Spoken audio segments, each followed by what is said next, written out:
I'm going to play the opening 20 seconds or so. I think that's fairly safe. It'll be fine. What's the worst? Complaints to josh.beatty@trending.co.nz. Okay, I think that the first 20 seconds will be fine. All right, let's see what happens. It's not every day the husband gets to interview his wife's love interest in a film. It's kind of crazy. I don't remember seeing this on the schedule. Dive in, shall we? Ryan Reynolds putting his wife Blake Lively's love interest in the hot seat. Everything I do is in lockstep with her. She just takes every step with me, sometimes the scary steps, sometimes the ones that are more often than not aimed right at danger, and I'm super grateful to her. So I saw you posing in a photo with Mrs. Reynolds, and I'm sorry, what do you call her? Do you guys have a nickname or No. Question you again? No, you really should. I appreciate you saying that, but look, at some point you come to make peace with the guardrails that you need in your own life. Fair enough. And that is very much your job. So anyway, this goes on. Now, here's the thing. Turns out there might be a little bit of a dark side to all this. Yeah, I've heard a little bit about this. So it turns out that Blake and Ryan might have got a little too involved in the editing of this film and the post-production, to the point where the director has said that they wouldn't be interested in doing a follow-up to this film. I don't know, maybe there's a whole series of these, I'm not too sure. But he would rather not be involved now because of perhaps their meddlesome nature. Yes, because the director is also an actor in the film, and he plays the competing love interest that we haven't seen. The loser is who he plays. I don't even know. I haven't seen. Loser. I haven't seen the film, but I just know already with that other introduction with Atlas. Again, come on. Do you want to know his name, by the way? Because it's just as bad. Oh gosh, is it his character name? Okay, what, like Prometheus or something? No. Ryle. Ryle. Goodness me. All riled up. Okay, that's enough of this nonsense. Let's move on. Trending with Andrew Curtis. That was your number 8 news story from last week, though. So, look, we can all pretend we're too fancy for this kind of thing, but obviously there's enough interest out there. Maybe you can decide to bypass it with your small group if they decide it's, ladies' night at the movies or something. Who can say? There you go. So instead, we're going to take a look then at the number 7 news story from last week. Now, it was number 7. It was also number 13 and number 21. What could it possibly have been? Here's a clue for you. $44 million. $44 million. What million dollars. Million? Are people still doing that? No. That's the such Austin an Powers thing. Old reference. Shut up. Well, I'm sorry. It's how an dare older you? reference. I mean, Get over it. Get over it. I mean, you're right, but I'm not happy about it. Okay. What would you do with $44 million? I'd still do this show. Yeah? I think I would. Yeah. I think I would. I think just have a few more cameras. Hey, the whole thing would be shot in like virtual reality. Ooh. Like, I was watching, and we might get to this a bit later on the show, spoiler alert, but the breakdancing final. And there was a certain point where one of the breakdancers pulled this move, and they did that whole kind of like spinning, like 360 degree. The Matrix cam. Matrix cam. I want a Matrix cam for this show. It would be the most underutilized technology you could imagine. I don't know how we would actually justify it. A whole bunch of dynamic movement in trending, I will say. We could, like, if the show required it. Look, if you're watching the stream right now and you want more dynamic movement, if you want to see all the dynamicism going on right now, that's I think dynamism is the word you're looking for. Thank you. See, you produce me, I produce you. That's right. Reciprocal relationship. Feel free to leave a comment down in the chat below. We'd love to hear from you that you're watching. Also, of course, 8168 with the keyword REMA. That is the good old way. The good old-fashioned way. That's right. Well, I'll tell you what, why don't we take a look at how stuff.co.nz decided to cover this story. Once again, number 7 in your most popular news searches around the country in the last week, but also number 13 and number 21. Of course, we're talking about Lotto. On a rainy, dreary day in Christchurch, people were dreaming big. Maybe take everyone overseas to Fiji or somewhere nice and warm. The ticket machines were almost overheating ahead of what could be this country's biggest ever lotto win. We have 2 people working because it is so busy. $128. But you'll need a bit more than that to foot most of these dreams. I would be on the first jet plane out of here. Buy a house and probably go on holiday. I've never been out of New Zealand. I'll probably buy a house and probably buy my mum a house. Yes, today certainly isn't a day to get in a giant argument with a family member. It would be fantastic. I think I'd sort the family out, make sure everyone's happy. Some may not be turning up to work on Monday. It'd be a great way to retire nice and early when you're young. Some may not be turning up at all, You'd probably never see me again. and some would show up for others. I would support the Cancer Society at the moment. I would set up a charitable trust and I would give it all away. And all my dreaming today at work got me thinking, what could we dream of if we never bought lotto tickets at all? $20 a week, twice a week, by my calculations, is about $15,000 a year. I'd still rather win 44 million. And sorry to say, pretty sure I bought the winning ticket. I doubt that entirely. Also, too, shout out to the guy who said you'd probably never see me again. Don't worry, mate. Good chance I'll never see you again anyway. Yeah. I got to say, not a surprise to hear most of those comments. I mean, buying a house, escaping. Sure. Giving up that job you don't love. Nothing out of the ordinary. No, not really too surprising, is it? But $44 million is, well, it is a lot of money. I suppose do you have to pay tax on all that as well? I don't know how it works. I mean, I've never played lotto. If you've ever won $44 million before, text through 8168 with the first word Rima. Choke it up. Trending with Andrew Curtis. I went to press a button there and it didn't work. And then we just had this awkward pause for a moment. That's the wonderful element of live radio that you get with trending. Exactly. Not just live radio, live stream. Woo, yeah. Hey, have you joined us, by the way? You're always welcome to do so. 8168 with the keyword Rima. That's the old-fashioned way. But, of course, if you want to be one of the cool kids, head to the stream, rima.co.nz, either via the YouTube or Facebook page. We'd love for you to be watching and listening and commenting as well down below in the chat. I appreciate how you're able to go from ye old-fashioned and then one of the cool kids in, like, subsequent sentences. Mate, I'm the spearhead of culture in this show. That is for sure. And you carry it so well. Yeah, absolutely. Let's continue then to take a look at the other news stories that were the most popular ones, as I mentioned at the very start of the show too. No avoiding the Olympics. And great to see some Kiwi names, though. At the top of the searches, Lisa Carrington. Lisa Carrington was your number 6 over the last week in terms of the most popular searches. And so before we talk more about her, let's revisit the moment where she won gold once again at the Paris Olympics. Women's K1. Your thoughts? First and foremost, I know why the Hungarian girl lost. Okay. Did you notice that she didn't have the fancy little skirt thing around her legs in the kayak? I can't say that was my main focus. Well, I can tell you right now, she didn't have the fancy skirt thing, which I imagine provides some measure of aerodynamics. Yeah. Maybe. Don't maybe me. I'm telling you right now. Okay, that's what fine. did it, all right? Well, do you know what I noticed? What's that? Well, I've noticed over the entire Olympics. Yeah. Is that we're very good on our butts. Like Kiwi athletes, cycling, rowing. Yes. Kayaking. Right, okay. We're great when we get to sit down. Maybe. Wow. Does that mean we've been training for the Olympics this whole time? I think we have. I think we are primed for this. We did win a high jump though. That's true. Mind you, exception to the rule, I suppose, is what that was, right? Yeah. Where else did we get gold medals? Or golf? even medals. Yes, of course. Which we'll get to in just a moment. Didn't we get a shot put gold as well? I don't.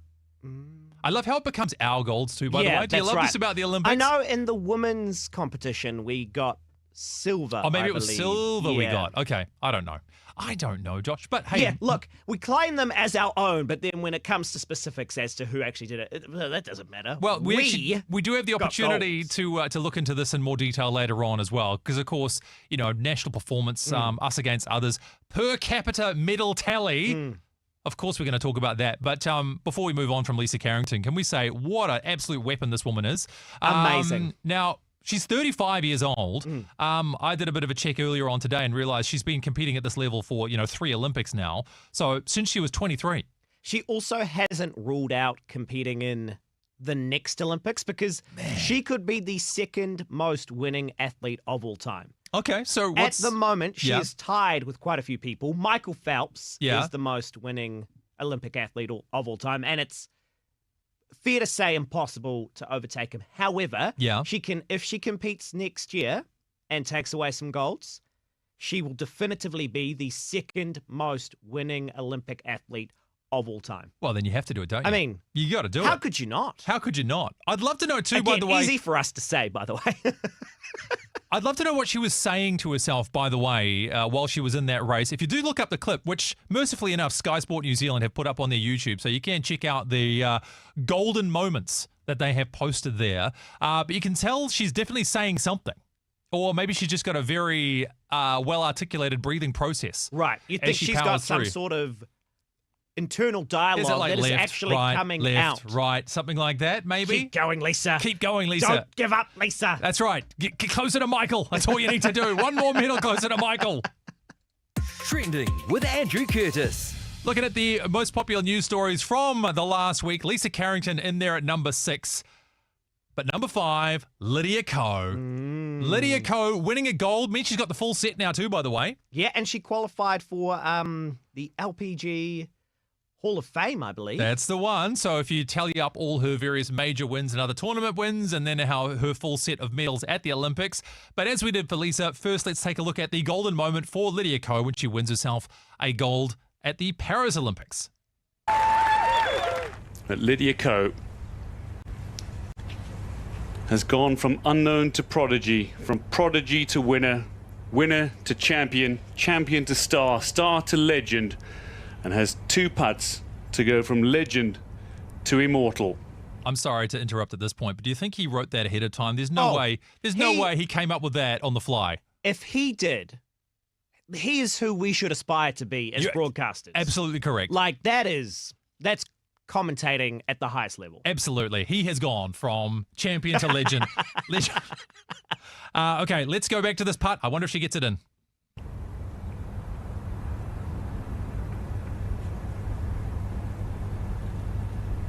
Hold your breath. Yeah, right. Especially golf-wise, you don't talk on somebody's backswing. Oh, and this This is a video we've watched where I know she puts it in, and I'm still like, just don't say anything. Just be quiet. Yep. Yeah, she got it. I am very aware too, though, because of course, this is both an audio experience and a visual experience.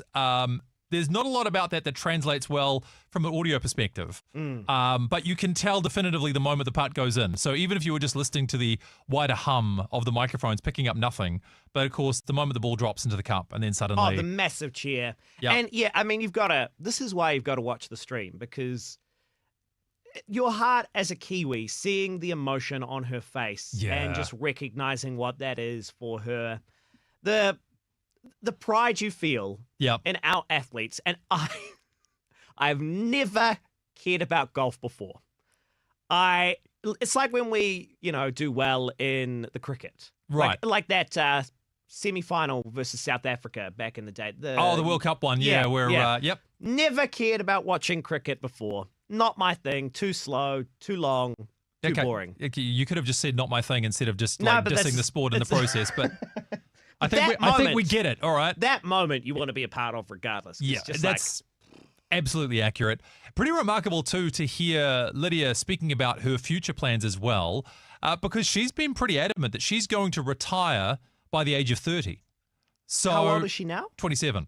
Okay. Admittedly, she rose to prominence very young. I think she was like 15 or 16 when she first turned up on the scene and started to win majors and all this kind of stuff. Got married a few years ago, and I don't know, I think she's just keen to move on to a different stage of her life, but of course, make enough room for her to achieve all that she wants to achieve in golf in the process as well. So even after winning this medal, when she was interviewed about it, she said that this was going to be her last Olympics, definitively. Did you also notice, by the way, you speak of her being married, that her husband, while not high up in the trending results, did feature? I did, in fact, notice that, yes. Number 33 in the country. Even though Lydia Ko herself, number 5, Lydia Ko husband was 33. Do you think it was all the eligible bachelors out there being like, it could have been me? It could have been me. What kind of a man am I up against here? Is she available? Is she available? Is she? Maybe the question mark is... No, she is not. The question mark is not in the search, but maybe that was a part of it. It's not Lydia Ko husband, it's Lydia Ko husband? No. She is married, and she, in fact, proposed to him. Yes. So, they are... they are solid. If you're on the stream right now, by the way, I did find a lovely wedding photo for the two of them, so I'll pop that up let for me you bring as that well. up for you there. There you Yes. go. Don't they look lovely? It's black and white as well. I don't know if they originally had Essentially Sports in their wedding photos as well. That might have come via the news service that provided the image. But nevertheless, there are, well, I was going to say they're the Coes, but I don't think he changed his last name. So Hey, you never know. it's 2024. That's right. Who's to say? She proposed to him. That's right. And then he proposed back and she was trying to figure out what yes, was going yeah. on. So it's quite an adorable story. We'd encourage you to check that one out. But there you go. Having said that, what's his name? Do you know? If I go to the article, Mr. Co. Yes, absolutely correct. Trending That's what with we're called. Andrew Curtis. Got to move on anyway because, of course, there are many more stories that we need to cover. Yes, a bit sport heavy today. Jun Chung, by the way. I just Say again? Jun Chung. Jun Chung is his name. Yeah. Isn't he like somehow connected to Samsung or something in Korea as well? That I'm not sure. I do know that he is a billionaire. That's right. Or son of billionaire. Yes. At what well, point are you a billionaire? You know, if you're the son of billionaire, technically you are, but like... I can tell you when you're a billionaire. Go on then. It's fairly morbid. Yeah. When... Yeah. Go on. When dad is Yes. no longer When he with dies. us. For goodness Yeah. sake, that was tortured. We all knew what it meant, for goodness sake. Well, why did I have to say it then? Well, because, of course, you started the thought, so I thought I'd give you the opportunity to finish it, but Well, instead... it could have been left unsaid. Why? Because You made the point. You said, I'll tell you when, and then you were just, what, not going to tell us when? I was allowing people to go, oh, yeah. You hadn't thought this through at all. This is all nonsense. So we're going to move on to the number 4 news story. Some would argue that this was nonsense as well. All Blacks versus Argentina.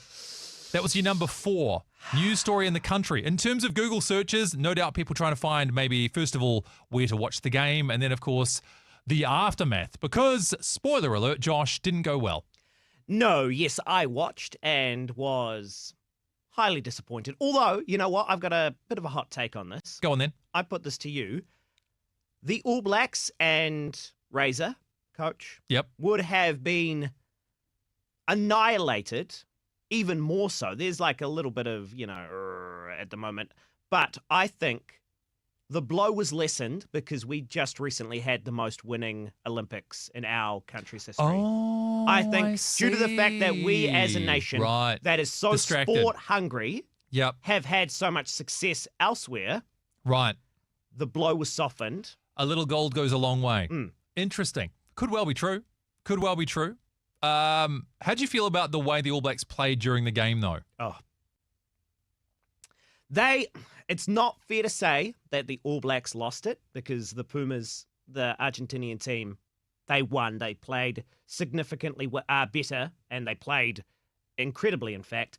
But my goodness, we made it as easy as possible for them. Ooh. It was shocking. Well, look, let's see what the All Blacks themselves had to say about this. Well, first and foremost, going with prior All Blacks, and interesting to see too, by the way, that the All Blacks have their own YouTube channel up now where they're posting their own content.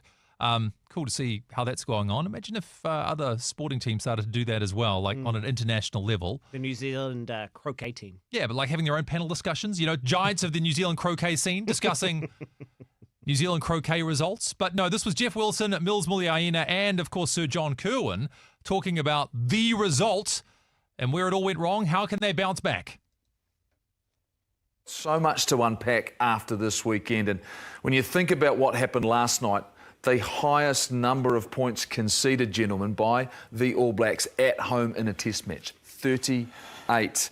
We've tried to take the emotion out of it, right? Because clearly there's an element of frustration last night because I suppose we had such high expectations for this group, JK, but we've got to look at this and look at the context of this game, and we have to give all of the credit, you'd have to say, to the Pumas and the way they approached it, delivered, and were good enough to beat the All Blacks again. Full credit, you might say. Full credit to the Argentinians. No? Anybody? Okay, moving on. Yeah, underestimate them, right? We all underestimate them. We spoke about it last week, and this is a very, very good side. And for me, they actually deserved the victory last night. We let a lot of things go, but they deserved to win because they played a classic game with a few extra things. I think Contaponi has brought something a little bit different, their attack switching sides. Krevy, you think, wow, here's a 38-year-old, but he came on and nailed his role as an impact player, believe it or not, Mills. They were good. They were very good. I mean, you said it. You shouldn't sort of let your guard down and underestimate this Argentinian side. And even after I think you mentioned the fact if they're crying, we're in big trouble. You said that after their national anthem. They were crying, weren't they? And I sort of brushed it off. I thought, we'll be right. And then all of a sudden, they come out, the style that they actually played, I thought it would be a physical sort of stoppage, sort of, slow kind of style, but it wasn't. They were a little bit expensive too. And it's 100% you're right, because quite often they've mixed their passion and it's got in the way of their performance. For a long time they've brought that, and I think one of the reasons in some ways we've underestimated them is the fact that what we've done when we've beaten them is we've beaten them comfortably. And so when we get on top of them, all of a sudden we feel comfortable and it's like, well, we're good enough to beat them every time that we play. But you said this straight away. You said all of the emotion, when they're crying, when they're engaged, and they were clearly engaged, the fact there was only 25,000 there at Sky Stadium, they're looking and saying, this is our opportunity. They brought all of that passion, but they delivered, I think, a flawless game plan against the All Blacks, which caught us by surprise. There you go, caught by surprise.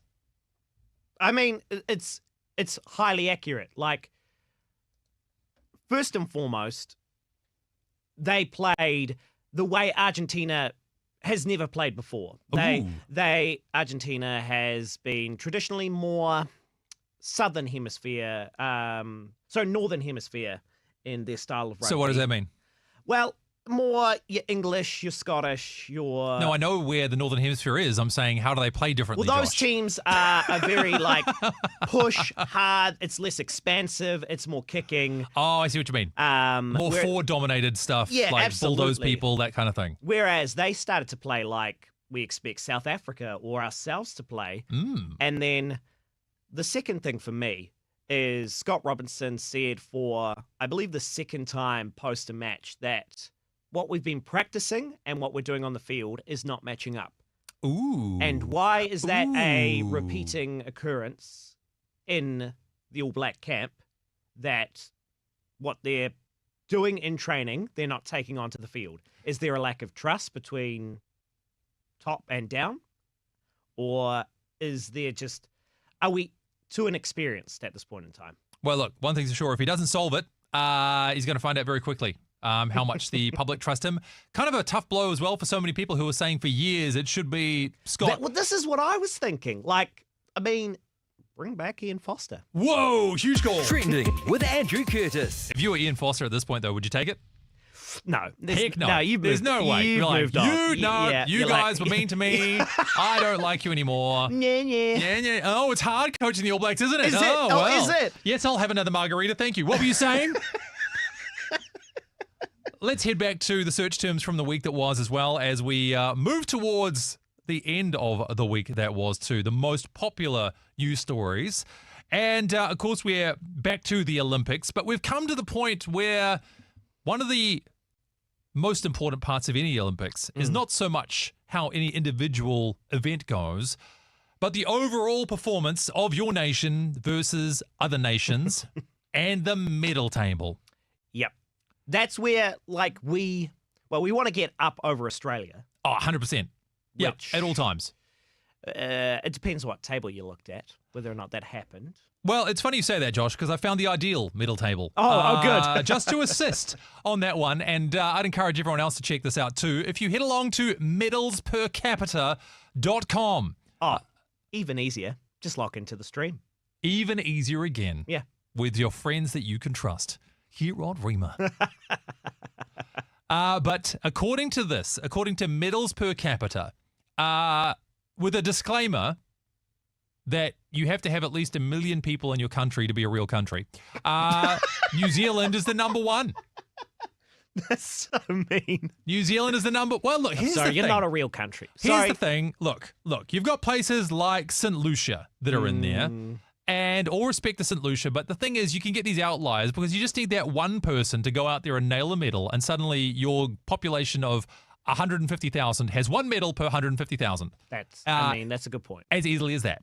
and it's too susceptible to outliers. So I think for the sake of, statistical reliability, Josh, we have to eliminate those countries. Okay. We can't. But you don't need to convince me. If we can't we include found them. ourselves at the top of medal tally, we're not going to be like, hold on. I'm just saying, 5,338,000 people.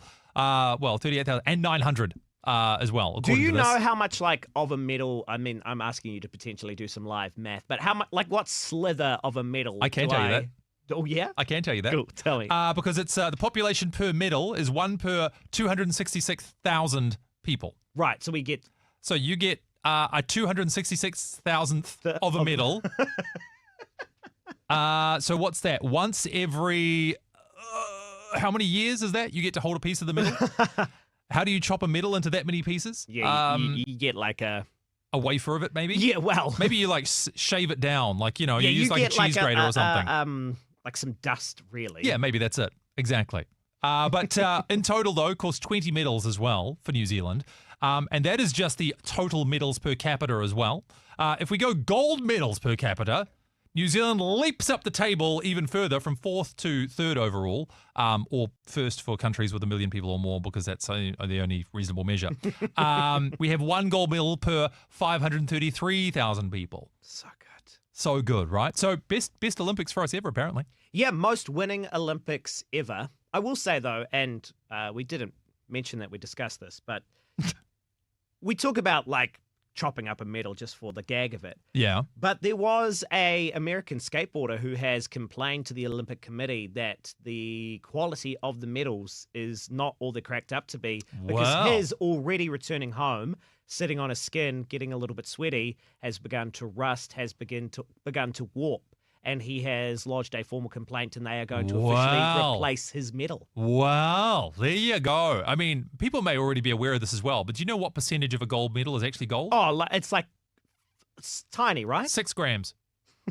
6 grams of gold. And they have some of the Eiffel Tower. Which, incidentally, too, kind of novel. I get why they did it, but you do have this crusty iron thing in the middle of the medal, which... Also, I just want to know about the structural integrity of the Eiffel Tower after you've taken chunks out of it for the medals. Trending with Andrew Curtis. It was worth it. We're continuing to march through the searches over the last week to let you know the most popular news stories. And of course, there has been an Olympic theme. Just quietly, though, Josh, I am looking forward to next week where there will be nothing Olympic related at all. Well, at least I'm hoping so. I don't know about that. Really? I think we're going to try to relive the glory as much as possible. Do you think so? Maybe we're going to try hold on. I know that there's a few people out there that are like, what do I do with my day now that I can't watch the Olympics? I mean, the answer is anything you want. That's true. Watch the highlights. The world is your oyster, everybody. Final Olympic story, please hoping Lord, that we're going to be talking about, though. Closing ceremony.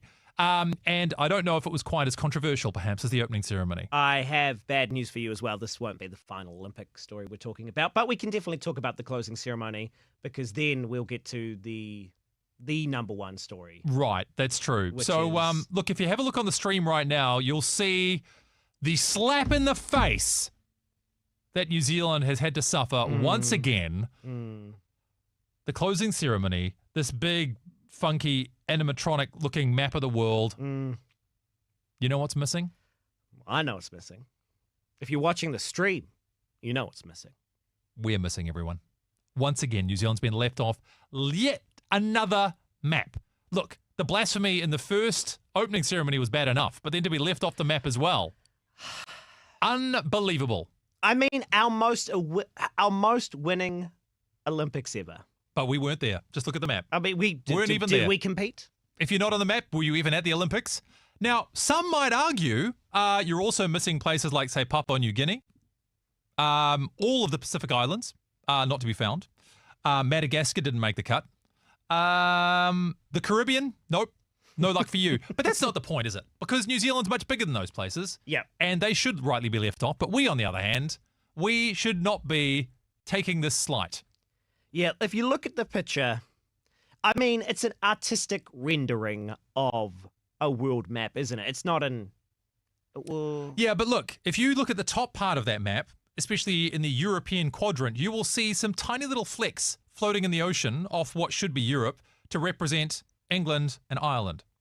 Oh, I actually hadn't noticed that. For landmass, I don't want to come across as a geographical know-it-all, but I will tell you right now, New Zealand has at least the landmass of the UK. So if they're prepared to put those flecks in the ocean, as it were, for the UK, is it enough? Can we call it racism, Josh? Can we call it racism in 2024? I mean, we get very butthurt every time, like we do. But does it matter? Like I was playing along because, and I am a little bit like it. You sigh and you roll your eyes. Sure. Do we care too much about this? I care more than I'd like to. How's that? Is that a fair? I agree with you. Do you care about this, by the way? Let us know right now. You're always welcome to get in touch with the show as we broadcast throughout our day via the stream or via the text. 8168 with the keyword Rima is the texter. Of course, with the stream, you can comment below at rima.co.nz. Well, those are the places for your links to YouTube or Facebook. Would say that actually Daniel's got in touch to say it's not that hard to include New Zealand, so I think it is a slight. Ooh, see, Daniel, exactly right. Exactly right. If we bottle up this pent-up resentment of a nation, who knows how many medals we might get next time around. Trending with Andrew Curtis. There are worse things, though, than being left off a map at the Olympic closing ceremony, and that is to be featured in the breakdancing. And with that said, we have got to the #1 news story over the last week. You probably saw this coming a mile off. But ladies and gentlemen, Australian breakdancer is your #1 news headline from the last week. Yes, Rachel Gunn, or Ray Gunn, pew, pew, pew, pew, pew, as she's known in breaking B-boy, B-girl circles. I know all the lingo. Yep, clearly. She has garnered infamy. I mean, everybody's talking about her. Did you know Adele's stopping her concerts? I did to talk see that. about her? I did see that. Adele, though, I think broadly supportive of what she had observed. Fair to say, I want to, top of the napkin math kind of stuff. 80% of coverage at least has been negative. Yeah. Maybe 90% in fact. So for those who haven't seen this yet, first of all, how did you do that? Because clips of this have been everywhere. And then, of course, not just the clip itself, but then the memes based on the clip of Rachel dancing in the breakdancing at the Olympics. And it's not great. From a breakdancing casual, such as myself, I still feel perceptive enough to know that what I was looking at was not incredible. And the judges agreed. She had 3 rounds at the Olympics, didn't get a single point in any of those rounds. So 3 rounds versus 3 different competitors, 9 opportunities to get at least get 1 point. She was unsuccessful. The question, I mean, there's an article on RNZ right now that actually asked this question because it's such a big one, is how did she qualify? So the Olympics. We will get to this in just a moment because I mentioned at the start of the show, I'm going to give you a question you can ask yourself to make you immune to all clickbait-related articles that might turn up on the internet. But instead of maybe the outside looking in, let's see how Australia has turned an inward eye, a retrospective look, an introspective look perhaps, on their breakdancing notoriety. This is what Sky News had to say about Rachel Ray Gunn and her performance at the Olympics. Look at some of the more amusing aspects of the games. The Aussie breaker or breakdancer Ray Gunn, who scored 0 and has been the subject of much mirth right around the world. Now, first up, this activity, this dancing, it shouldn't be in the Olympics, should it? And second, I'm actually going to stop him immediately. Breakdancing, should it be in the Olympics, yes or no? Yep. Yep. I actually agree. I think it should. Ha! In your face, old man with no hair. You have to watch the stream to know how much of a slight that is. Well, no, it's just an accurate, what would you say, that guy's a youthful individual? No. No? And how many follicles does he have on his head? None. Right. So here's the thing, though. If you're going to have floor gymnastics routines, I don't see why you can't have breakdancing.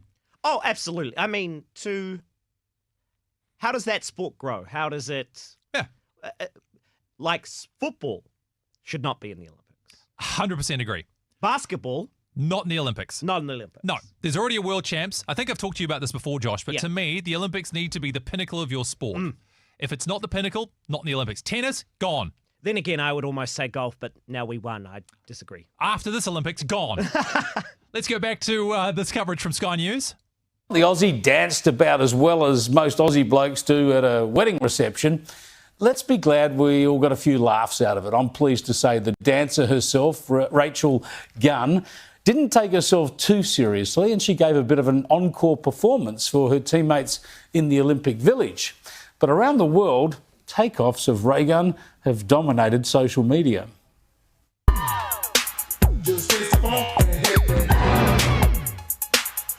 are we looking at, Andrew? We're looking at people at home busting out their ray gun moves, doing about as well as I would have done in the same context. Yeah. Yeah. Yeah. Oh, it's too good, isn't it? Looks like Saturday morning at our place. And even singer Adele has chatted about this during a concert, and she's talked about the joy she got from the performance. I have to ask you, because it's all that me and my friends have been talking about last night after the show and today. And I'm not saying anything. I think it's the best thing that's happened in the Olympics the entire time. Did anyone see the breakdancing lady? Yes. Yeah, and one wag in Australia suggested that we should have entered Humphrey B. Bear. And based on this old clip, he might have done okay.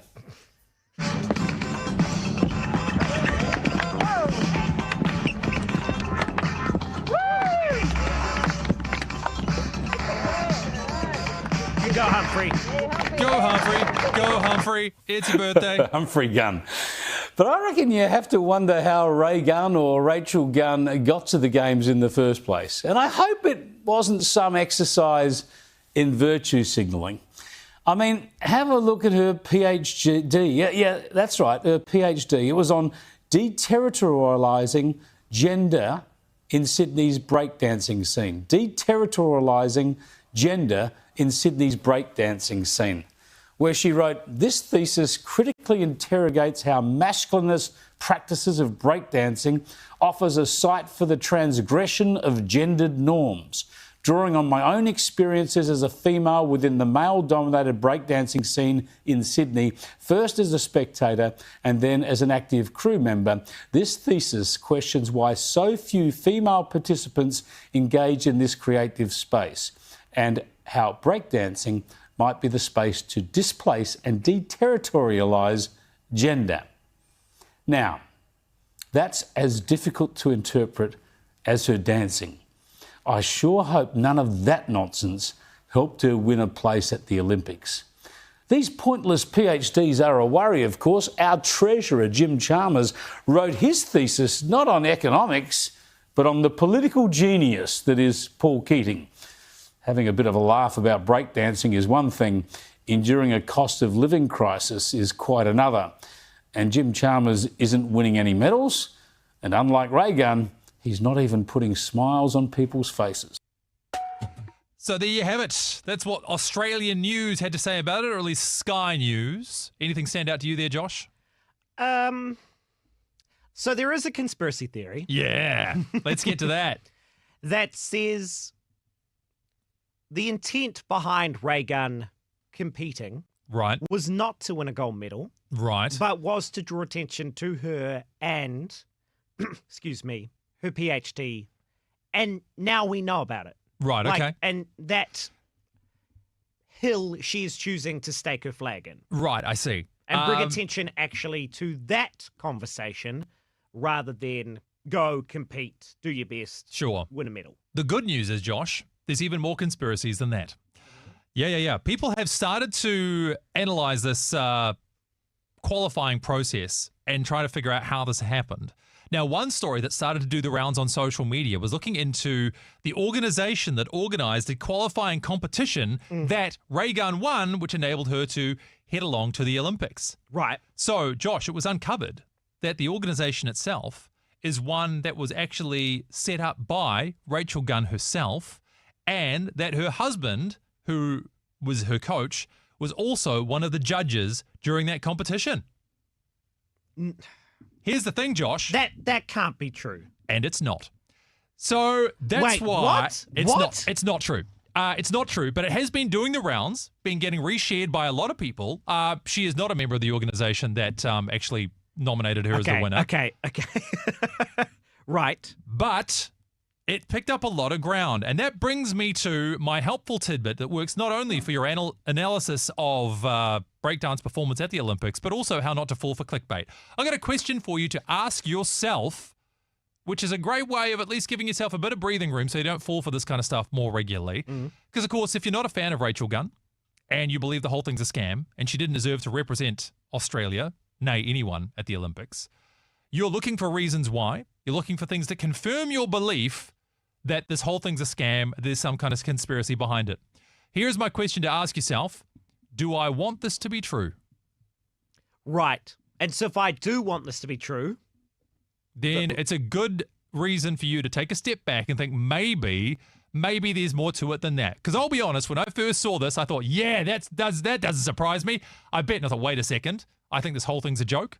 I want this to be a farce. I want this to be true, which means I am a sucker for clickbait unless I do a little analysis of my own, which I promptly did and uncovered the truth. well done. I mean, because it's so instantaneously there. Sure. That beat is so hard to take. But if you can, I like it. Do I want this to be true? Do I want? And look, the more badly you do, the more you need to do a little bit of research around it and be like, okay, yes or no. Because maybe, but maybe not. Maybe not. But maybe not. And in fact, this works especially for politics as well, by the way. Highly recommend you apply it there. Yes, that's right. We're going to find a way to talk about politics in this absolute miasma of sport we have to wade our way through. But if you see something about a politician that you don't like and it says something about them doing something nefarious, it's entirely possible they have. It's what politicians do. But also, do I want this to be true? You could very well find yourself falling for clickbait on something because you want to believe that the people that you don't like are doing terrible things. I love that. Great to put into practice. Also, can I ask you and everybody listening and watching a question? Yeah, go on then. Because this was posed by Chris Parker, well-known New Zealand comedian. Yes. If you were Ray Gunn's friend, yep, you're in her friend circle, yep, do you think you would have stopped her? Because we're so encouraging of our friends, right? Right. Like right. the endeavour to, you're going to give breakdancing a go. Sure. Oh, yeah, get it. Go get it. Yep. You do you. Yep. Oh, you're going to the Olympics. Yep. Because surely they knew that potentially her talents did not stack up. You see, ordinarily I would agree with you in any other context, but I would say she actually won a qualifying competition. And, I mean, she's been breaking for quite a while. Like, what you think of her academic credentials aside, she has been involved in breakdancing for a long time. Right. And she has won numerous competitions throughout her time.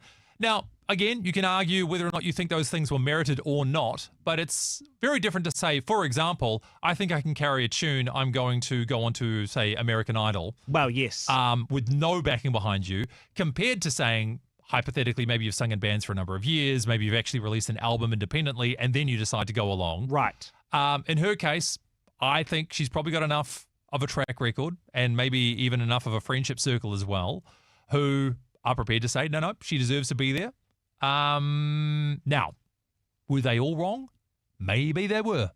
Maybe they were. She even acknowledged herself. She said she couldn't compete with the other athletes based on their raw athletic ability, what they call the power moves. That's all the spinny stuff, by the way. You know, when they get up on their head and spin around, back and flip around, all this kind of stuff. It's called a power move. Right. Follow me for all your breakdancing analysis here on Rima. But she already knew that, so she said I was going to go with a more creative direction. Right. So she was trying explained- to, her strategy, mate, like it was literally her strategy. Yes. Because she couldn't compete with power moves. So Correct. Creativity and the kangaroo, which we saw featured, was her strategy. That was the strat. I mean, look, was it a great strategy? It's a whole other discussion to have. But, you know, she had a plan, and that was what she went with. So there you go. That was your number one news story in the country, Australian breakdancer, and as determined by the Google search results. There you go. Hey, thanks for tuning on in, or, of course, watching on the stream. And we'll be back next week to look at the trending results over the week that was. I'm guessing still going to be some Olympics, but a lot less. Yeah, that's true. And in fact, before we do go, let's see if there's anything else I can find you for what is in the Google Trends for today. So, Live Googling. Live Googling, everybody. It's where radio is heading these days. So let's have a look. What is going on right now? And in fact, I can tell you the OCR announcement is the most popular thing in New Zealand right now. So the official cash rate, mortgages, interest rates, all that kind of stuff is number one by quite a ways right now. So perhaps we will temper our Olympic breakdancing analysis with financial analysis next week. We have exactly 7 days to become financial experts. Easy. What am I going to do with the other 6.5 days? Thanks again for joining us for Trending. And again, our look at the most popular search terms from the country over the last week. We do hope you join us again next Wednesday between 12 and 1. I'm Andrew Curtis. Thanks once again for being part of the show.